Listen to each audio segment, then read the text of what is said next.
welcome back to a belated Whip Wednesday where I share everything I've been knitting and sewing this week, and I have a lot of things to talk about. So let's start off with the knitting. I currently have 3 different cardigans on the needles. First up is this J&P cardigan. It's a bottom-up garter stitch cardigan, and I finally finished the body and seamed up the shoulders. I did shorten the yoke because I know that garter stitch tends to grow and block, and it fits perfectly.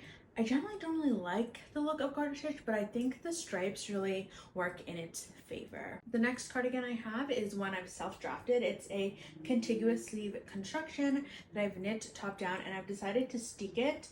I started knitting a double knit button band, which honestly it's such a pain to knit, but I think it gives the sleekest finish. Ideally I would have liked it to be a little bit thinner, but I think because the yarn that I'm using is quite woolly, it's coming out a little bit thicker than I wanted. However, if I went with a tighter gauge, I was afraid that it would pull in the fabric, because when you are knitting a button band, specifically a double knit button band, you want your gauge of the button band to match the gauge of your main fabric. And then lastly, I have my newest cast on. This is also another self-drafted cardigan.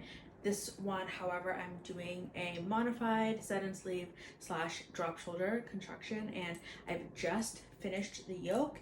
And this yarn is actually also a souvenir purchase. I was in Canada last week and I bought a sweater quantity of this Gepard Garn Woolia in the blood orange colorway, which I have been lusting for since I saw it last summer. It has a really nice hand feel, and I really like the stitch definition. It's honestly just like the perfect tomato red color. I'll talk about my sewing whips in part 2.